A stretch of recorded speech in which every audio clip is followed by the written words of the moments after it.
This is the 21.5 Show. You're on 121.5, the emergency frequency. Whether you're a professional pilot or want to be one, you're in the right place. Let's get started. Join professional aviators Dylan and Max as they talk their experience in the airlines, business aviation, and more. Life is good. Industry experts, unique stories, and plenty of fun. This is the 21.5 Show. Here we go. Maxwell, without looking, do you know what episode number this is? No, not a clue. Just take a guess.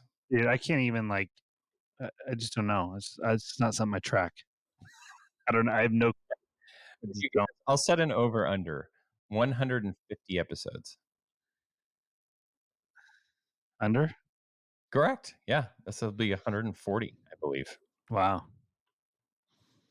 Doing it still. It's a lot of time talking to you. It's amazing. But you know what's crazy? Like, think about how much time we've talked to each other just on this show. And then for anyone that hasn't been a professional pilot, think about how much time, especially at a Part 91 job where it's just two pilots just sitting next to each other all the time and sharing every meal together. Like, think about how much that is. Yeah, it gets robust. Especially if your co-star is not a real conversationalist.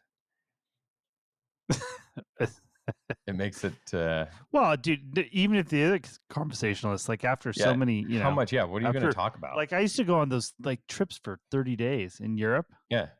It's like 3 meals a day. I know. For 30 days. Like that's new. Because it's funny because like when you think about and it's, I think a lot of people would understand this. Like you the two most people that you're going to eat the most meals with in your life, you're right, are the other pilot that you fly with and your spouse usually, and it's usually probably more with the other guy, the other pilot, person you fly with, like out at restaurants at least. Yeah, but when you're, and I was thinking about like, well, what's it like? But when I'm eating with my spouse, usually we're talking about like family and kids and like all this stuff that's constantly like work, happening. all the stuff that you have. Yeah. But when you're with your coworker, it's like, well, it's the same thing. It's just you're not as intimately involved, less, I suppose. But there's less meat on the bone. So there can be. Yeah. Fortunately, I have. You could very easily end up both of you at dinner looking at your phones. But exactly. I know. Like when I go to dinner, it's funny because one of the things like when my wife and I go to dinner, it's just us and stuff. A lot of times we'll leave like our phones in the car. Yeah. And I like won't wear an Apple Watch and like just because it's like, dude, if I'm going to go out to dinner and spend money and make all this effort, like it's so easy to get sucked in that we just try and avoid it. Exactly. That is not something I do with the other pilot I fly with. Yeah, I know. Often that's not the case. So I'm blessed. Sometimes I just go to dinner with an AirPod in, just listen. No, I'm just kidding. yeah, whatever. That might be too much. That's too far. We're both fortunate that we have great pilots that we fly with that a lot in common. A lot in common. Interesting to talk to. Always something new going on. It's an underrated feature. I don't do nearly the overnights I used to though. So yeah. That's probably for the best. Oh, that was an interesting cold open. Welcome to the 21.5 Show. From, but anyway, it's the Professional Pilots Podcast. As you can tell, we start with talking a little pilot shop right off the bat. My name is Dylan. I'm a pilot in business aviation. I have a lot of meals with the same person. My name is Max. I get a new person to fly with every week at my airline gig, and in the business aviation, I fly with almost always the same person. So we'll mix of both worlds. And okay, let's say you're you fly AMs for the month. So that's 2 nights a week. So let's just say there's 9 nights on like a full month. Mm-hmm. How many of those 9 nights would you eat dinner with another crew member at the airline? Would you say? Probably 50-50. Really? Honestly. Yeah, probably. Oh, that's actually more than I thought. Maybe 60-40. 40 with the other crew member. It just depends, dude, because there's just people you vibe with and people you don't as much. Exactly. And the people that like the trip goes by so fast because you're just Mhm. talking the whole egg. And then some people are just like, oh boy, Oh boy. Sit next to you for 6 or 7 hours flying was enough. Yeah, I'm just gonna do my own thing. We've covered all the ground we can cover here. And then there's others that I'll never forget. What was the captain with the essential oils and everything else? And you're like, oh, that trip flew by. We didn't even cover all the ground we needed to cover. Well, it's just one of those things. I'll never forget that one. It was a transcon. It was like Baltimore to like San Diego or something, like literally the longest. I'm like, and this guy, he's a super nice guy, a little strange. He's an art. He does like art and stuff, but he's a super nice guy. And so I remember, and he's carrying this canvas bag with all these essential oils in these clear pockets in the front. And I on purpose didn't even ask until, and we get up in cruise. I'm like, all right, this is the one. This is where we crack this nut. I go, so what's with all those little bottles in your bag? And it's like, oh, his wife like sold these, and he had it. I'm like, well, what's the deal? And he kind of goes into, they can really have a lot of power and this, that. And I'm like, why don't you just go through and tell me what each one does? And, maybe we'll smell it. So he literally pulled this bag onto his lap. I mean, it must have had like probably 30 or 40 of those things. And then he's pulling out ones that were like, they were like little bottles, and you'd put it in front of he cranked up the gas prevent and like angled it towards the center. And so he'd put the essential using it as a diffuser. This is, he was. He would like, this one is for whatever. And if you have headaches and blah, and he'd put it in the gas prevent, like, oh, that's nice. Mm-hmm. Go ahead. What's next? And then he had these ones like a pen with like a roller in it. He's like, here, give me your wrist. And he's like, you rub them together a little bit. Now smell that. And I'm just like, oh, that is nice. 3 hours. Remember that it took up like maybe 40 minutes, but that's pretty good. It's just chipping away, just chipping away at the time. Maybe remember that one time that I think it was a Northwest Airlines flight like overflew Minneapolis. And they're like, oh, we were like looking at our computers bidding or something. That was the story. Maybe they were doing like an essential oils. You never know, man. The lavender put him to sleep. Who knows? Sometimes you can really get deep and do who knows what. Yeah. Just one of the many fun perks of being a professional pilot, being locked in a small room with somebody for hours on end that you may not have chosen. Well, we got lots to get to today, so I guess I should stop quit throwing tangents. Beating around the bush here. Let's go. I'm so proud of you. You've been keeping track in your phone of all these things to cover that have had all these adventures that have happened to you in the air. So I wanted to start off first by giving you the floor while I go open this door. Oh, don't put me on the spot like that, because then it's underwhelming. No, so I just stuff happens that I like think about. This happens all the time where things will come up that I think I should talk about on the show, and then I completely forget when it's time to have the show. So I started a note in my phone, but thank you. I just a couple of funny things. So we're flying, and this controller, he kind of like had kind of a somber voice, a little bit. Like he's like, what a Southwest 234, Roger, and the captain kind of more like, one of the more outspoken checks on. He's like, how are the rides today? And he's like, oh, there's light chop everywhere. And the captain goes, oh, I'm sorry, or disappointed to hear that, or something like that. The guy goes, yeah, here they call me the ride breaker. We're like, what? He goes, my record is 7 severe turbulence reports in 1 hour. And then it was just kind of silent, just like that. And we're like, roger that. Frequency change, por favor. Yeah, this guy just couldn't get out of the ride breaker. He's like he's like the equivalent of a cooler in Las Vegas. Right. Yeah. Table. Oh, don't give him the dice. Oh, the ride breaker's in. Everyone better turn on the fast seatbelt sign now. 7 out. Jeez. So the ride breaker. Somebody probably knows him. Somebody's probably heard him. Right. Okay, good. Next. What else? So the other thing that was funny that I have to ask the Delta pilots this, because I could not wrap my head around this. So we're sitting there, we're Phoenix, we're holding short of 2-6, very long runway, right? And then there's 2-5 right where they land, and it's the shorter of the 3 runways in Phoenix. and Delta's on final eating up this Metroliner, right?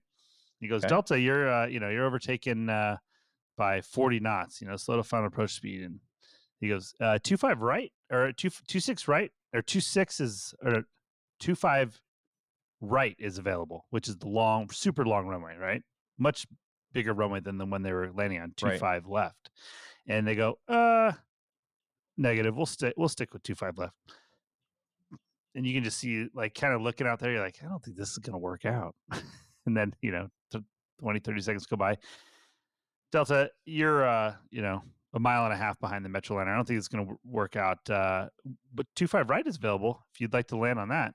And there's like this pause, and they go, we're going to need to stay at 25 left, so you can just send us around if you need to. He's like, the controller's like, okay, Delta, whatever, go around. Maintain runway heading, climb, maintain whatever. And we're just looking at each other like, what in the? Like, it has to be something where maybe they didn't run the numbers, for it, even though it's substantially longer than the runway they were landing on. So you would have to assume you would have the landing performance if you had it for the shorter runway. Right. It was probably like here's what it probably was. Like a captain on like his like IOE Fed ride or something. Like, just dude, like so locked in. And just it was funny because it was a female first officer. And when they checked on, she was like giggling. Like she was like, Delta 345 on the visual approach to 25 left. I'm like, in my head, I'm like, what's so funny up there on final? And then, so it wasn't like super, you didn't seem like a real intense. Yeah. So I couldn't figure out for the life of me, like, why would you not just sidestep and land? Do they have? Do you guys have a rule like on a like? Can you sidestep down to like? Yeah, we do it all the time. I know, but is there like a minimum altitude where they say like you? Gotta... Yeah, you would. Yeah, I think it's. I don't know. You put me on the spot now. We got training next week. I should look that up. You should look that up. But usually it's not at 500 feet. That'd be pretty aggressive. It's usually way above 1,000 feet. So. Yeah, I remember we used to do it all the time too. Just jump over, and that's one of those where you just like have to. If your turn the first flight move is off, flip the ILS off, and like look out the window and land. Yeah, if your first move is to like point down at the FMS, like that's not good. That's not the move you want. Like it's just like, okay, just fly the airplane down. And we used to do that in LAX all the time. Switch over. Yeah. So I don't know. There has to be a reason. Like it must be something in their op specs or something. Like it just didn't make any sense. So right. Anybody at Delta knows what the deal was. Maybe they have to like their performance is like verified or something. Yeah, maybe that's what I think. Maybe they didn't run it, so then they like, oh, we weren't legal because we didn't have performance for that runway, even though it's long. It's kind of interesting. That's my assumption. I have no clue. What else? I feel silly just going down the list of these. It seems stupid. No, I mean, I think they're all interesting. Is it interesting? So so we go to Pebble Beach a few weeks ago, or fly to Monterey, and we go to Pebble Beach. Our boss is in this like golf tournament with like all these car dealers. So we like went down to like watch them come in, whatever, just something to do. And we had lunch down there, and so we're there, and one of the other general managers at another store is like, hey. He goes, yeah, shakes my hand. Hey, I'm like, yeah, I remember you. We flew you to like Aspen. You flew with us to Aspen a few months ago, right? And he's like, yeah. He goes, yeah, I got to tell you guys, I was really inspired by that flight. I'm like, oh, what do you mean? He goes, so after that flight, just flying in there in the mountains, and it was just so cool in the plane. He goes, I went down to Orange County. I started taking flying lessons. I'm like, no you're way. Kidding me. I'm like, no way. He's like, yeah, I'm really enjoying it. It's really great. So thank you guys for, I was like, oh. Did you give him a sticker? I know. I was too taken aback. Or I didn't know what else to say. I was like, oh. Wow. Yeah. So that's awesome. Inspiring. That's what I thought. I never thought of myself as inspiring.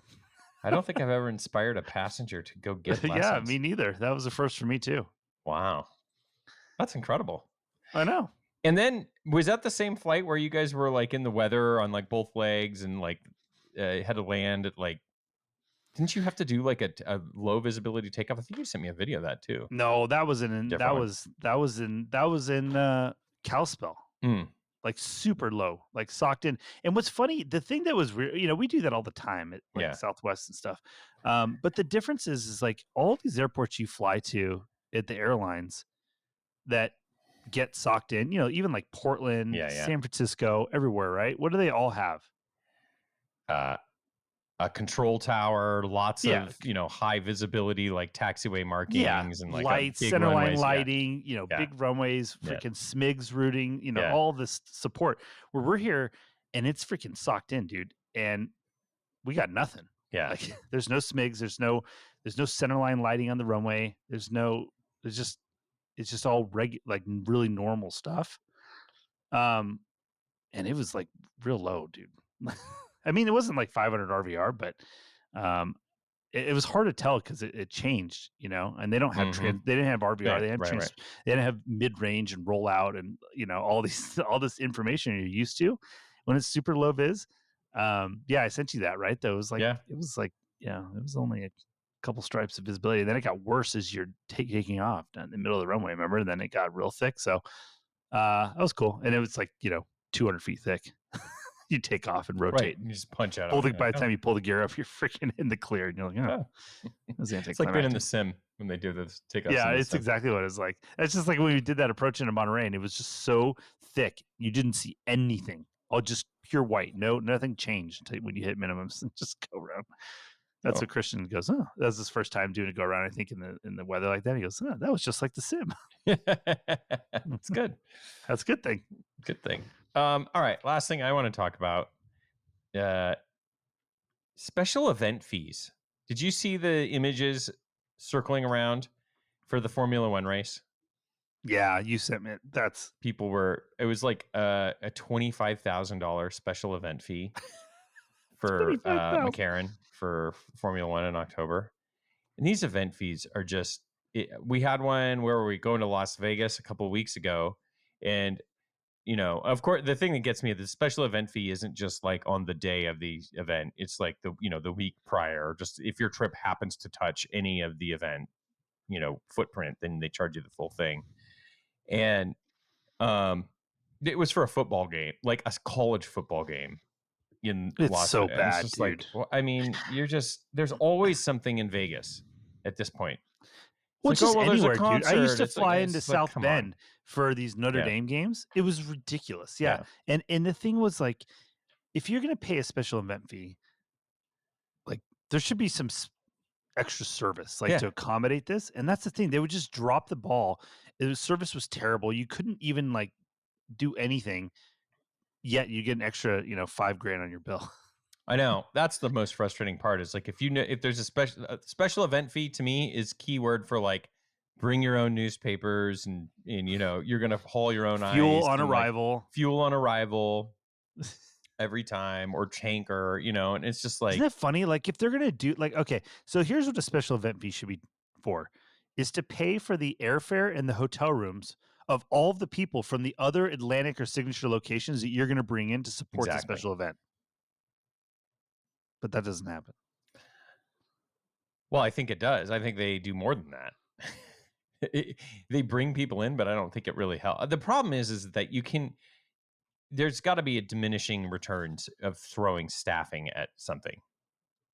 Yeah, there's only so many computers. Yeah, and there's only so much so many places you could run a credit card or whatever. Yeah, I mean, and it's tough. I mean, and at the end of the day, the problem is that people want to go to these things, and well, I think what the deal is, dude, is they get overwhelmed, so they say, "Oh, we'll just thin the herd, jack it up another $10,000." Yeah, but the problem is everybody shows up and pays it again. Everyone still pays, so it's just like it's just going to keep going up. So yeah, that's the problem. Is just like there's not a ton. It's not.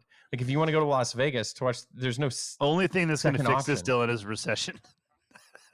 It's another financial collapse. We didn't have a problem with that back in 2009. I remember. Oh man, yeah, that's true. That's true. Yeah, that's like we've been saying that for a few. The special event fees were the fees we were paying at the job fairs. Right. Yeah, exactly. When you had to pay to be on the job board, 10,000 people in 3 jobs. Exactly. So I don't know, but at the end of the day, I don't really. It's like people can complain about it, but I don't really like, is there anything we can do? No. Yeah. Don't go. Right? I mean, I feel like my job on a serious note is collect the information, send it to the boss, say, here's what they're charging. Here are the other options. what do you want to do? Yeah, The- the best way to it, think right? about that, your job as a corporate pilot is to always be able to say, I told you so. I told you about this. Yeah, right. When everything goes bad, you should be able to say, I warned you about this. Do you remember? That's just what everyone wants to hear. I told you so. But no, not that you shouldn't say that, but you Yeah. should say, I know. That's why I wrote you that email, dude. Yeah. So, Yep. Very true. Just part of the day, part of the deal, I guess. Maybe we should start our own FBO. I don't know. Can we charge a special event fee? dude, you know what sucks about aviation though? Mhm. Is somebody like after a while, everything's like, and then people invariably will die. Like, so this just happened at Deer Valley. Like a guy, a well-known guy at the airport was going in Johnson Creek, which is like a backcountry airstrip up in Idaho, but known as to be like One of the not one of the easier, more yeah. challenging airports, blah, blah, blah. And he went in with another pilot in the right seat. I guess this just happened. So but the report is out there that the initial prelim is like bounced a couple times, landed midway down the runway, bounced a couple times, attempted to execute to go around and freaking hit the trees at the end. Dead. So, and this is in $1 million, like new, like turbocharged 206, like no slouchy airplane, Yeah, it's too bad, man. It's just I don't know. Sometimes you forget it's kind of a dangerous business that we do. Yeah, right. One and you have to assume because Johnson's Creek is where a lot of people camp, so it's like your base camp for flying into the backcountry. So you'd have to assume he's probably full of all his camping gear. And the other thing too is there's no fuel at Johnson Creek, so you come in with enough fuel so the next morning you have fuel to go bounce around and play, right? So probably lots of fuel, lots of gear. I don't know. I think it was like kind of later in the day, so it was warmer, all the things. But anyway, especially for general aviation, smaller plane stuff, you gotta, never lose sight of the fact that could be you next. That's right. For all the shared meals and event fees and everything else, like we are still have a great responsibility. Yeah. Beyond just saying, I told you so. Yeah. Beyond that. Beyond warning, of the exorbitant fees and long waits. Good to put us back in check and give us some perspective. Thank you, Maxwell. Mm-hmm. Let's get some more perspective. Let's talk about Chapter 9 of Hard Landing.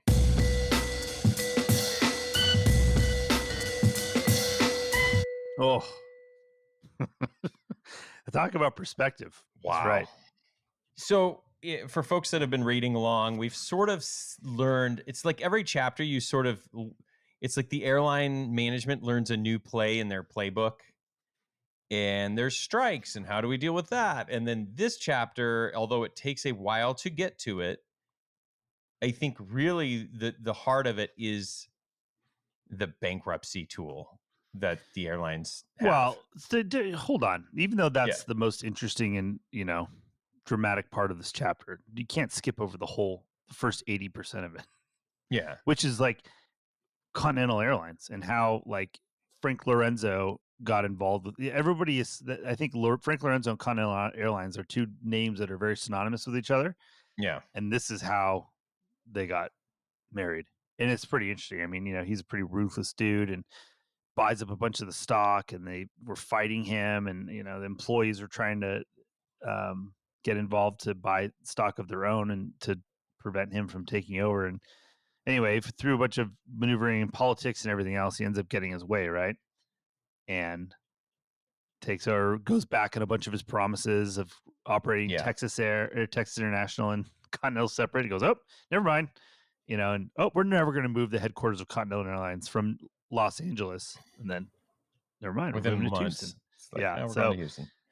So anyway, then we end up in the bankruptcy. I guess a couple other observations I had too. It's crazy how airlines never seem to make money, but they can always get financing. I thought the same thing. It's like all these banks always loan. Literally have like one more week of operating cash, and it's like, but there's always money. Let's get a loan, and then we'll offer $49 fares. Yeah, or like it's like we'll get a loan, or like the one where it's like, well, he bought $100 million worth of the Continental stock. It's like, how do you just go do that?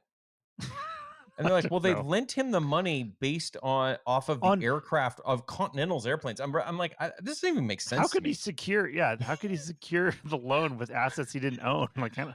And that's what's just that I think is the part of the And business. you would have to assume they already had debt on those airplanes. So, like, I know. what they were taking second It's- position? the whole thing boggles my mind. And that's, I think, what that It's part so of the business ridiculous. that we just don't understand is some of the financial maneuvering that companies can do to get cash, but it always does seem to catch them in the end, because then, like you said, they get down to, oh, we only have a week's worth of money left, and that leads us into, I think, the prime takeaway for me from this chapter is that Lorenzo and Continental were the first airline to basically figure out, like, oh, bankruptcy is a get out of jail free card. It doesn't mean that 'cause we're not going to what keep was funny is flying. because the last airline to declare bankruptcy before this was People Express, Yeah, but that was bankruptcy in the traditional sense of liquidating. yeah, That's chapter it. 7. Yeah, We're done. Close the doors. Yeah, chapter 7. Where this was now chapter 11. We're just like, oh, we're just going to renegotiate everything. yeah. Oh, we'll We're just gonna- we're not this is fine. Yeah, No. We're not going to shut the doors. yeah. We're Oh, that just money gonna- that we owed you, never mind. Oh, this Yeah, we're contract we negotiated with the labor union, yeah, never mind. Yeah, we're just going to have to renegotiate a few things. So that kind of opened the playbook for every airline. And if you've been in the business for a while, then you've probably worked for an airline that declared bankruptcy at one point or another. I worked for American Airlines when they somehow were able to declare bankruptcy with $1 billion in the bank somehow. I mean, it's just ridiculous. And that's the thing too. It's like in nowadays you hear once in a while in the news and things about like American a lot of times, and they talk about how much debt they have, right? Yeah. And that it's coming due for renegotiation soon and this and that. But that wouldn't really scare me anymore if I was working at American. I'm like, oh, they'll just just go to court, figure it out. Yeah, they'll just figure it out. It's not an actual threat. Yeah. So yeah, it really, I think, and then also in the book that was interesting, the management, Lorenzo and Bakes were like horrified by declaring bankruptcy, because they thought, even though it was chapter 11, like that would kill the airline, no one would show up to fly, or customers would not show up to buy tickets. And they learned very quickly that was not the case. The general public doesn't care if you were bankrupt or not.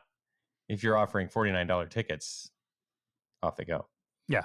So one other interesting thing I was going to tell you too, in there, because basically they use the bankruptcy laws to be able to gut the contracts of the labor. And in there, it mentioned that in 1983, their pilots were making an average salary of $90,000.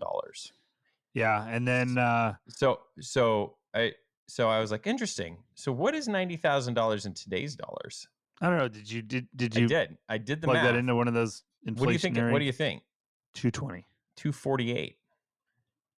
So what's $43,000 then? Because when they declared bankruptcy, they invited the pilots to come back for $43,000 here. Yeah, so it'd be a little less than that. It'd probably be like it'd be around 125. So how much? So I guess my question is, if I asked you right now what the average pilot at United is making, and I told you it was 248, would you go, yeah, that sounds about right? The average? Yeah, I mean, It's I don't know, probably not that far off, right? Yeah, it's not that far off, I wouldn't say. Yeah. No. So I was like, that's interesting. That is kind of interesting. If you convert the money, it's like they're at the same spot. But dude, and then you remember our old neighbor who was a Northwest pilot? Mm-hmm. So what year? So that was like right after 08, 09, and they took big salary or big big pay cuts. And I remember he was like a captain on the Airbus, and his pay had been reduced to like 125 grand, Mm-hmm. which is sort of mirrors some of these numbers here, like Yeah. you're saying, because basically the pilots went from 90 to 43. The flight attendants were making 35,700, so that had to have been about 100 grand, right? Now today dollars, and they got hacked to 15, so that would have been less than 50K, probably 40 grand now. So anyway, that's what happened to the pilots, and then so a lot of the pilots, as you can imagine, weren't very happy about that, and Yeah. so they weren't going to come back to work for that, right? So it said back then, and all union pilots regularly crossed the picket lines of other airline unions, but these guys were ALPA, and everybody was kind of ALPA now, right? So said a scab pilot, there had been very few in the history of the Airline Pilots Association, marked himself as a professional pariah, the vilest enemy of the morale of aeronautics. Dave, whatever the founder of ALPA had declared, is a scab. Like, oh Yep. boy. But turns out they were able to find people to cross picket line. Yeah, they were.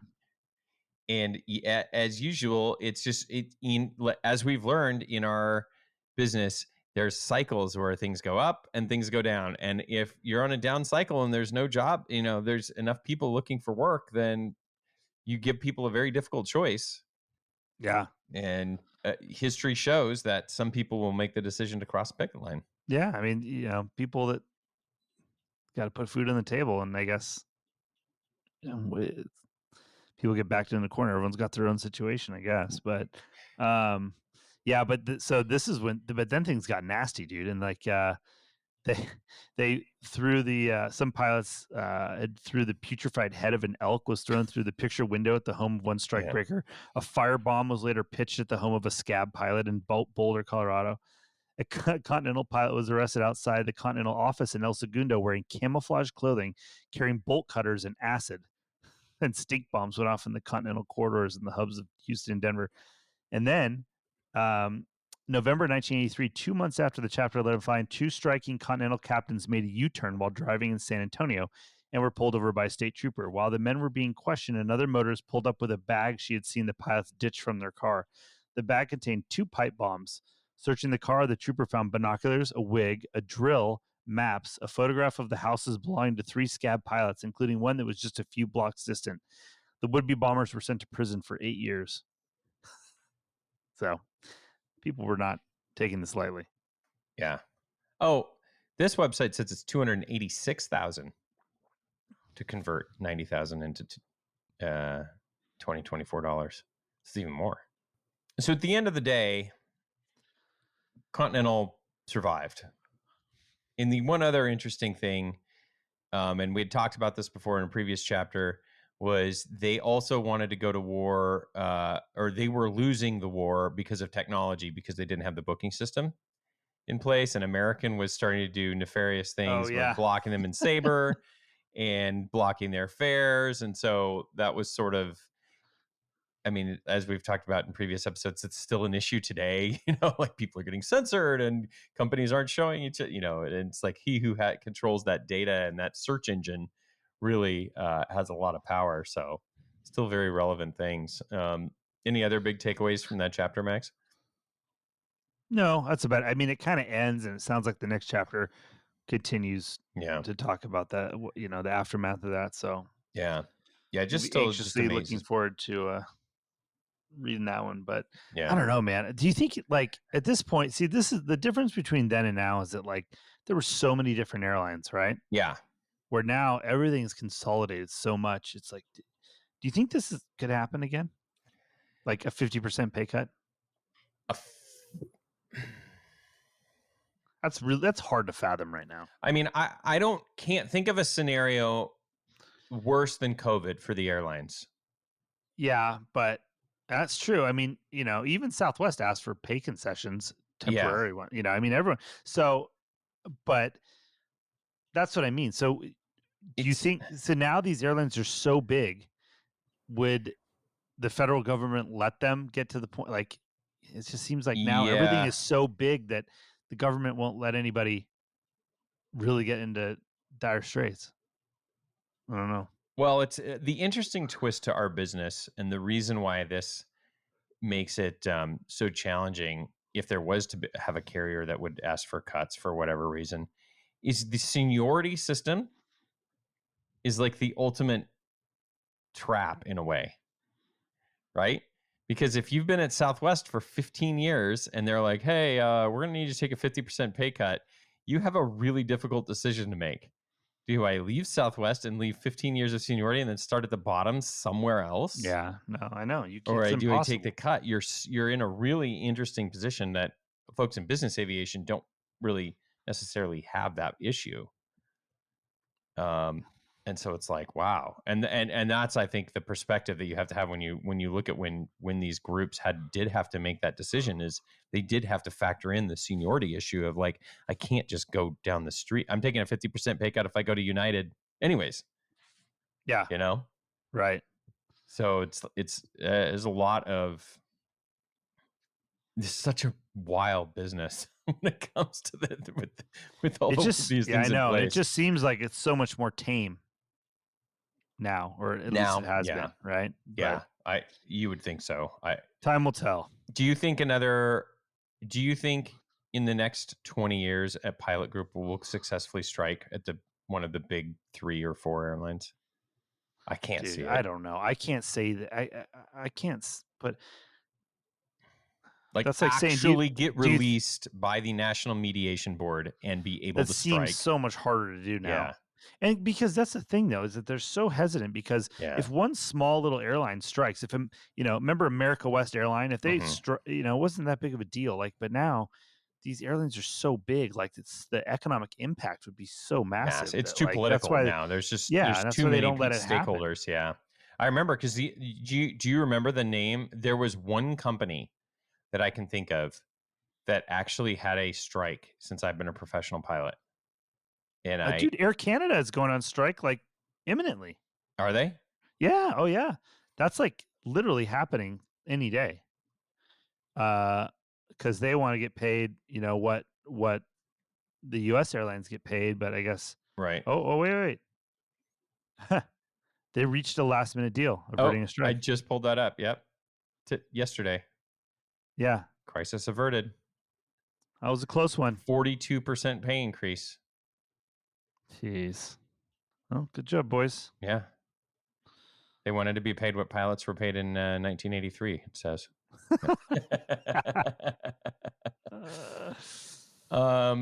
Yeah, there was one airline, and the name is escaping me. I cannot remember. It was like some small, like, Florida DC-9 operator or something, and they had an actual strike. And one guy crossed the picket line, and everyone was up in alarms, and that was the only one I can remember of in the 20 years I've been in the game. All right. So, anyways, we will continue with Hard Landing. We still have the link in the show notes if you'd like to order the book and catch up. If you don't have any you got a lot of transcons coming up, and you don't have you're not flying with a real conversationalist, this could be a good way out. If there's no essential oils to talk about, then you can catch up on your history. That is going to do it. On to the mailbag, Max. Actually, before we do that, I guess we should read some reviews first. Lots more reviews. I'll let you go ahead and read the first one. All right. This one is entitled Slappin'. Great podcast that covers a variety of different topics within the aviation industry and provides relevant and useful perspectives. The witty banter is an added bonus.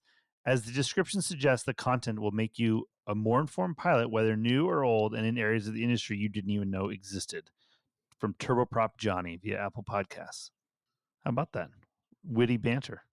That's us. That's us. Even on in the late night, 8:30 p.m. We're trying our best. Next one says, one of my favorite podcasts. I listen to a number of podcasts on different subjects, and 21.5 is my favorite aviation-related podcast. I've been a pilot for over 2 decades, and I'm a career 2.0 pilot now, flying Part 135. I'm racing against my age and hoping to get to a 121 Legacy carrier before it is all said and done, as my dream is to fly the 777 one day. I appreciate the breadth of relevant topics, particularly as they apply to professional pilots and career insights. Keep up the great work, and thanks for your dedication to your fellow aviators. And that's from C.K. Gilbert. Okay. I have lots of stickers to send out. I have a little bit of a backlog, so I'm going to get a whole wave of them sent out to folks that are waiting. Thanks for writing a review. If you want to get a sticker from us, all you got to do is shoot us a review on Apple Podcasts. We'll be happy to get that out. Speaking of stickers, Max, I don't know if you ever see our social media feed. But did you see the video I posted when I dropped some of our new Fake It Till You Make It stickers in the Teterboro, formerly Meridian, now Signature FBO? No. I was in there and I had some of the prototype stickers that my sister designed that we made. And I was like, you know what? This is the best spot I can think of to distribute it. So I just like put them in the crew room in Teterboro. So we'll see. If anyone found one, let me know. Send me a picture. Let me know what you think. Have you been there since Meridian has No, I have not. taken over? You know, it was really cool. I didn't realize. So if you don't know, Meridian was kind of one of the independent FBO in Teterboro, and had the CAA contract, and so a lot of people would go there. And the family that owned that FBO ended up selling it a couple years ago. I think maybe somebody had passed away, or they moved, or they were on the West Coast or something, and so it was sort of like not being run by the immediate family members anymore. But the van driver was telling me that, because if you land in Teterboro, often you have to park really far away, so they have to send a shuttle to shuttle you to the terminal. Anyways, the van driver had been there, I think, for maybe 15 years or something. And he was saying every single employee got a very healthy check when they sold the company. I think it was like, he was saying like over $1,000 for every year that you were there. Wow. Or maybe even more. So pretty cool. Sounded like That they is did really it right. cool. Yeah. And now Signature's Went out running with it. style. Yeah, they did. So hats off to the Meridian crew. And Signature's taking over now, and they're bidding Now for it's like going to McDonald's. Yeah, exactly. So anyways, enough about that, but that was the sticker deal. Okay. All right. What's next? On to the mailbag, which is, of course, brought to you by our friends at Advanced Aircrew Academy. If you visit aircrewacademy.com, you can see all of the offerings they have for professional pilots, training modules for your flight department if you need to get up to speed on international operations, weather radar operations, or maybe you want to check out their blog, which I like to do. I was just on there today. Their latest blog post, Max, is one of their pilots who recently attended upset recovery training at APS, which you and I are both graduates of. I'll be going back there this fall, and I'm looking forward to it. Two-time graduate for me. Yeah. I'm getting ready to go back there, and they're not a sponsor of our show, but we highly recommend you check out some type of upset recovery training if you can. What's the airline like? Are they getting better at it? Scenarios and stuff. Yeah. Oh yeah. It's come a long way. Yeah. But it's still no substitute for fly upside down in the real thing. Yeah. Push, roll, power, stabilize. That's right. Okay. I've got a special mailbag. I'm going to see. We had somebody write in, and I'm going to see if I can get them on the phone here as a surprise guest. Whoa. So this could be exciting. Let's see if they pick up. Yeah, Dylan. Pop. I'm recording. Yo. I'm recording with Max right now, and we were going through the mailbag, and I thought, well, maybe if before we read your email, we could just get the story straight from you if you've got time. Sure. Hi, Tom. Hey, Max. How you doing? Lay it on us. Yeah. So just saying, man, wipe the TV down. Well, there was, as I said in the email, once we kind of reach cruising altitude. We haven't read the email yet. Noticed... We haven't read the email, so give us a quick. Oh, you summary. haven't read the email? Yeah, give us a quick summary. Okay, so yeah, as we reached altitude there, I just kind of noticed my seat vibrating, but it wasn't like constant. It was in this cycle that was like it would kind of start like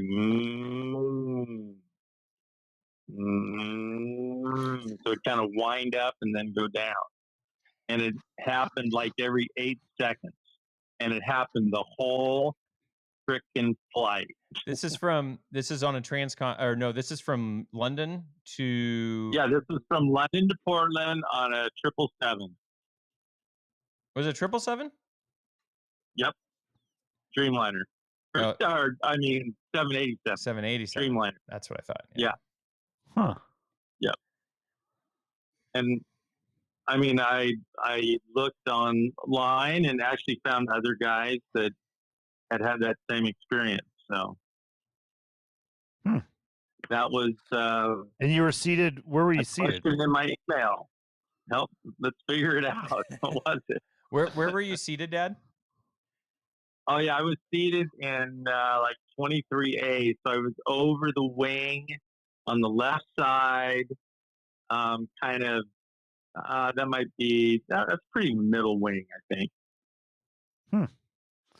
I don't know. I So have no idea what that the could only be. thing I was thinking, Max, and I don't know anything about the Dreamliner other than isn't the all of the leading edges are electrically heated, right? I don't know. I don't know anything about that thing. Yeah. So I was wondering if it was like some sort of like heating element that was like cycling on. You know how like window heats like cycle on and off? Yeah. Huh. I don't know. I don't Could be know. that. I don't So know. so I told my dad, I said, write us an email and hopefully a 787 pilot can chime in and let us know what it could possibly be. But you actually could feel the vibration, right, Dad? It wasn't just something Yeah. you could hear. Yes, I could feel it. And Tilly was sitting next to me, and I checked her chair, and she could feel it. Huh. It'd be like some type of bearing and on the accessories or something. I don't know. Who knows? Yeah, I mean, some of the stuff I read, one guy was saying, well, maybe the motors are out of phase, just a hair. So you get that droning. And That could, but that would be highly unlikely in an airplane like that. I mean, they're pretty good at yeah, engine Syncing 'em. sync. Yeah, they sync up the rotation. Hmm. And that's more Yeah. that would be more like audio than like a Yeah, that's tactile true. feel you could. I don't know. It's really interesting. Yeah, when my dad asked me about that originally, I was like, boy, I really don't know. And believe it or not, Max, Ted didn't have any answers either. He You didn't. can believe that. Did you ask him? Yeah. So, I mean, he's a systems guru, but devotes all his spare time to studying components. So, okay. Yeah, I mean, I wonder, is it just common to that plane, or was the one I happened to be on, does it have a problem? I don't know. We'll let you know what the vast listenership has to That's say right. about this. The Tom. first person who can correctly answer my dad's question will send you some free stickers and a hearty handshake. How motivating. That's right. Okay, Dad. Well, thank you for sharing your story. Hopefully, we'll have an answer for you soon. Yeah, that'd be great. I'm glad you made it home. All right. Talk to you soon, guys. Oh, wait. And That's you it. didn't sleep the entire way, right? Because you're just like, rah, rah. Raw No. dogged it. I could not sleep. But the flight over, I didn't notice that. And I sat in the same seat practically. It was a little different configuration in the plane, but we were right over the wing. But also, I wasn't trying to sleep. So, I mean, I did sleep. Oh, you did sleep. That's right.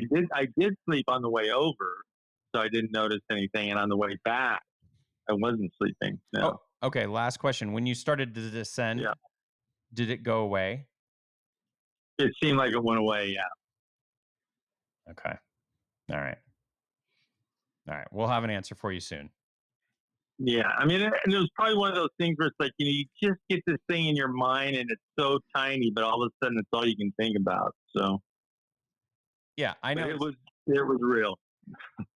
I know exactly what it's like because we have this cricket in our bedroom that's like in drywall that's like chirping every night, but I can't unhear it, so it's just like, it just drives me nuts every night. I'm just banging on this after this cricket that I can't find. So I know that. Oh, man. So, all right, Pop. Love you. Thanks for the story. All right. Carry on, guys. See Good ya. job. I'm a bit curious to hear what that could be. All right. Well, that was a fun little Didn't diversion. see that one coming. Yeah, a little surprise. You want to do the first written email, Max? I'd love to. All right. Dylan and Max, salutations. Right off the bat, I am sorry about the essay I've written. I'm new to your podcast and have recently listened to episode number 74 with RTAG and their founder. I also heard about your conversations as well as similar talks with the guys at Pro Pilot Playbook and Aviation Careers podcast about the differences in enrolling in flight school through a 4-year college program versus some kind of accelerated program, either a 2-year degree program or 12 to 18 month certification program. I'm a 31-year-old military officer, captain, non-aviation, with a non-aviation related bachelor's degree. Several of my peers and mentors have urged me to use my VA benefits to pursue civilian aviation after separating from the military in the near future. My question for you is, in your expert opinion, what do you believe to be a better option? Faster timeline would make more competitive resume, lead to earlier seniority. For my situation, having a degree and VA benefits available and having a private pilot's license. Pursuing a 4-year program at a reputable university or enrolling in an accelerated 12 to 18-month program. If pursuing another 4-year degree, aviation this time, I believe many of my general credits would transfer, eliminating the need for those courses and a good chunk of time. Also, I will have my private pilot's license, which would eliminate about a year's worth of flight labs and ground school I would otherwise need to complete. As part of the programs I'm interested in, they offer a 1,000-hour restricted ATP, which I believe would be a major bonus. As you and many others have stated, an aviation degree could potentially make my resume more competitive while serving as a contingency plan in the event of a pilot downturn, hiring stoppage, or furlough. All this would be funded with the post 9/11 GI Bill. The cons to this are that our programs are 4 years, which slows my timeline to airline seniority, but hope this is negated by my ability to transfer credits and enroll with a completed private pilot's license. Now, the other option is attending a 12 to 18-month accelerated program, such as, shameless plug, University of North Dakota or Infinity Flight Group's New Jersey Mercer Community College. These are obviously faster and appealing since I already have a degree, and degrees are not even required for the airlines. Since these may not be degree producing, I believe GI Bill funding will be limited to VR&E, Veteran Readiness and Employment, formerly Vocational Rehab and Employment, could potentially fully fund. The cons here are that I would still need to complete 1,500 hours for the standard ATP license. Would love to hear your take on this. P.S. The podcast is amazing, great information, and dry humor adds a nice touch. I look forward to diving into more podcasts. Cheers. Dry Nicholas. oatmeal. That's an easy one. Going to get another 4-year degree to try and save 500 hours to your ATP makes no sense. I agree. If You've already checked a lot of the other boxes. I mean, you're going to have a great resume because you were in the military, but you were non-flying, so now you have a lot of non-aviation experience and stuff to talk about. You already have a college degree, which, as you stated, is not currently required, but something gives me the feeling that that's going to be required again in the not too distant future. But again, you've already checked that box, so all you need are the certificates and the experience. So I agree. Not to say that's not going to take a minute and some hard work and a lot of money, but I would get started on that as soon as possible. Okay, so let me ask you this. I'll play devil's advocate for a minute for the other side of the argument. So you get the 1,000 hours instead of the 1,500 hour requirement, right? So let's pretend that equates to 1 year of flight instructing. Let's just pretend for argument's sake that that's 1 year off. Let's also pretend that he can knock off another year with his credits transfer, right? Okay, so now we're saying that it's actually really only 2 years versus the accelerated program, which could be 12 to 18 months. So, and normally under the circumstance, you would say, well, why would you pay all the money for the degree? But if the degree's free, here's the thing. Then you go, homeboy's no spring chicken. Okay, he's had a whole career in the military. Time is more important. He's 31 years old, and he's starting from zero. Where you'd have to think most, aviation full degree program people graduating are early 20s, right? Yeah. So, he's got some catch up to do. He does have catch up. My point is I don't think it's if you say 4-year degree, like I think that is a little confusing. It's not 4 years. You're probably talking a delta of a year to maybe 2. Now, here in my experience, a 4-year degree program is going to be harder to accelerate the training. So let's say you could say, okay, I don't have to take as many classes, and I got the 1,000 hour. It may be harder to get through those ratings as quickly as some other places. And so that would make me lean towards the accelerated programs. And I think that lining up a place. If you can find somewhere for it to get paid, it looks like there is a way to do it. GI Bill funding would be limited, but VRE could potentially fully fund. Plus, remember we talked to Landon Shevin, and they have their whole program too to help people that are still active duty to start getting paid. So I would maybe explore that, because let me ask you this, Max. If let's say he had to come completely out of pocket to do the 12 to 18 month accelerated program versus have the full degree paid for with the GI Bill, that would be the other consideration you'd have to look at. That would be more complex. Yeah. So I think but he could. What I would probably do is in that case is do like the 2-year program. Yeah. Because that's still a degree program, I think, that qualifies, and then he could, but rip out all the flight training. Yeah. In short order. So. Yeah, I think the degree itself isn't going to do any good. It's really the 1,000 However hours you can get it paid for on the GI Bill as quickly as possible. I think it's the best avenue. Exactly the way you get it paid. Yeah. And do your research. I don't know. It's very frustrating. College is accepting credits. It never seems like people come out on that one on top. I can't remember ever having a conversation with somebody that's like, wow, you wouldn't believe all the credits that this school counted towards my degree. It's so great. It's always like, these guys wouldn't count this, and this. And I had to take, like, when have you ever heard someone coming out on the win column on that one? So if you do decide to go through that one, get everything figured out carefully. Yeah. But I would say, just anecdotally, that 500 hours, I would probably equate that to 1 year. If you're a CFI, it's probably going to take you 500. You're going to probably take 1 year to log that extra 500 hours. So that's your delta there, where you can kind of measure it. But yeah, I don't think an aviation specific degree is going to help you out at all. All right. Okay. What's next?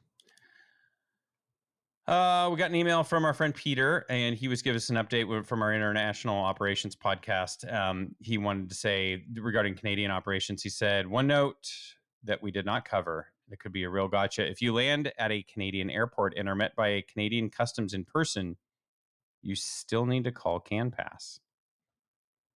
Keep up the great work. It's a really good point. Peter. Yeah, that's the truth. Excellent. We did not talk about that. Yeah, that's really good, Peter. And that's not intuitive either. Like, you would think, they showed up in person this time, so I'm good. But add it to the list of confusing customs. Truly. Booby traps waiting out there. One other shout out, Max, I wanted to give to another listener was Mike R., who just sent us a layover guide for Boise. Ooh, good. I look forward to that website. Yeah. So, but here's interesting, Mike. Everyone I know that goes to Boise hits this place up called Barbacoa for this hot rock fillet. Have you heard about this thing? Like, bring this like fillet out on this super hot rock, and it like cooks in front of you, and then you like pull it off. So, I thought hot rock was usually something only reserved for Kobe, but no, the fillet is entered the arena, huh? Apparently. Sweet. Apparently. All right. Go ahead. Bought a clapped out Warrior, November 43695, and I've been giving it hell ever since, working to commercial now. I'd like to purchase some stickers for the plane. Paint is 1 out of 10 at best from 50 feet, so I'm open to promote you guys. There's actually a story. We bought the plane from a trusted flight school owner. There was a concealed prop strike. Might make for an interesting episode on the journey to airworthiness. Might be off topic for you professionals that know better than to blindly trust friends. Ian. Send that man some stickers. Oh, yeah. I'll definitely get you some stickers. That's the best first line of email I've ever heard. Bought a clapped out Warrior and been giving it hell ever since. I loved it. Working to commercial now. That's awesome. So good. Journey to Airworthiness, also a great band name. I want to hear the story, and I want a picture of this clapped out Warrior with a bunch of our stickers on it. Ian, we're going to hook you up. This is going to be great. Last email, Max. Is from Neil. He says, guys, love the podcast and enjoy the perspectives from many different facets of pro aviation. A little while ago, you mentioned getting a fan blade and making it a decorative piece. I was wondering if you could help me get in touch with the source for the fan blades. What he'd really like is a blade from a GE Gen X engine. Yeah, I don't think those are available. Not quite available yet. Maybe sounds like there might be a fan blade available from that 787 my dad just flew on. Yeah, right. That one could be coming up. After it penetrates the Yeah. fuselage. Exactly. The email goes on to say, I flew 747s for almost 15 years with an overseas airline and would love to get a fan blade as a memento. It would be great to get a blade that's removed from a 747 engine and mount it in a base. That's what mine is. Yeah. So, and then he goes on to say, I live in Prescott and my wife is a professor at Embry-Riddle. I'm all too familiar with the crazy training traffic at Prescott, and I also fly an RV out there for fun. Thanks again for the great show. Hope you may be able to help with a lead on the blade. Yeah, I can help. Okay. Max will help. That would be cool. Cool. All right. That's going to do it for the mailbag. If you want to get involved in the conversation, you know what to do. Shoot us an email, info@215podcast.com. We'll be happy to read your email on the air. Or if you're related to me, we'll just give you a phone call. And we can do that. Thanks to Advanced Aircrew Academy for their longtime sponsorship of the mailbag. And speaking of sponsors, we need to mention our friends at Harvey Watt, the insurance company that all pilots should be familiar with. They're the ones that insure you against the loss of that medical certificate that you have to present when you jump seat, which we'll talk about in just a minute. That certificate allows you to do many things, including getting paid to fly airplanes. If that thing goes away, that's a problem. If you've got to put food on the table, Harvey Watt is here to help. Visit harveywatt.com. Check out all the offerings they have for professional pilots. On to flight advice. All right. It says, just finished my first IOE trip with a Western regional carrier. I decided not to take the company deadhead the day following the trip and instead snag a Southwest jump seat to get home the same day. I checked in, pre-boarded, and picked a first row seat for extra legroom. Then I doubted myself. Should I be here in uniform? After the flight, a flight attendant asked me to say hello to the captain. He made small talk, asking how long I'd been with the company, how long it'd take to hold a base his son wants. Then he let me know that commuting pilots should sit 4 to 5 rows back. He was very friendly, and I'm sure saved me from future deeper embarrassment. So my question is, what other commuter etiquette do I not know about? As I walked away, I realized he likely asked how long I'd been with my company to provide me some grace as a newbie. And then it says, P.S. Costco has some light windbreaker vests for $10.99 right now, so I have a commuter vest. Just needs a 21.5 patch. That's from Nathan. Yeah, that's just a Southwest thing because of the non-assigned seating, which will be changing here in the future. Okay, so yeah, I know you're not supposed because you're pre-boarding, so you can't sit in the exit rows as a pre-board. And what is the is there? I don't remember there being like a row thing. So what's the? Well, that's just for like jump seating and stuff. Yeah, you're just not supposed to sit in the first 4 or 5 rows. Okay. So I don't know, but the biggest thing when you are etiquette wise is just it's a privilege, not a right. So you have to go ask the captain for permission. Don't say, hey, they gave me the jump seat. Yeah. Say, hey, would it be okay if I jump seated with you, or if I caught a ride with you? Yep. Here's my ID. Would you like to see the rest of my, No, I stuff? actually don't. I think. Well, I'll tell you what I was trained, and you can tell me. I used to say that. I'd be like, do you want to see? We won't say exactly what you have to show, but do you want to see the things that I need to show you? And a couple captains actually were like, no, the right thing to do is to have those documents in your hand and offer them to them. And then whatever they decide from there is what you should technically do. Do you have any thoughts on that? Yeah, I do. Because it's one, if you think you're going to be quote unquote jump seating, but there's 50 open seats in the back. Yeah. Say, hey, would it be okay if I caught a ride with you? The gauge and said there's a bunch of room in the back. Here's my ID, blah, blah. Then, nobody wants to see your stuff if you're going to be riding in the back. Now, if you think there's a high likelihood of you being in the cockpit, then I think your approach would probably be a good idea. Yeah. And just have the stuff out already and be ready to roll. Because, it's like, kind of one's a more formal arrangement than the other. So I agree. But yeah, the thing, people just, the people, I don't know why this even needs to be said, but it still does. And people just don't get it. Cause I've had people come that try to jump seat with us too, that just don't get it. It's like, it's at the discretion of the captain. It's a privilege, not a right. So you have to ask for the ride. Don't tell anybody that you're getting a ride or you're going to be riding along. You're asking for that. Yeah. It's a respect thing. So, And it doesn't have to be. I be mean, humble and ask. And it can be like, hey, fellas, I'd be like, hey, Dylan from American Eagle, you guys mind if I hitch a ride home today? You know, like it doesn't have to be super formal, and anything but like you're that. asking, you're not telling. Yeah. You're still just requesting. It's the thing. And like it is cool. It's cool. The coolest part of the email is that the captain took the time to kind of educate him a little bit and could tell he was, and that's most people are pretty cool. So a lot of that is unwritten. So yeah. And then from there, just be nice. You're getting a ride.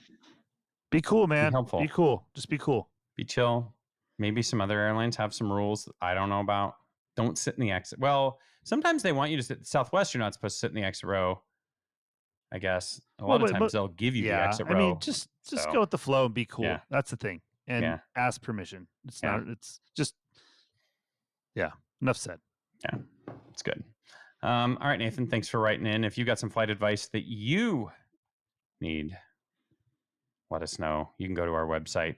There is an anonymous form you can fill out. There's some information you can fill out if it's helpful and pertains to your question. And we'll be happy to tackle it. We've got a bunch that we're going to have to tackle soon.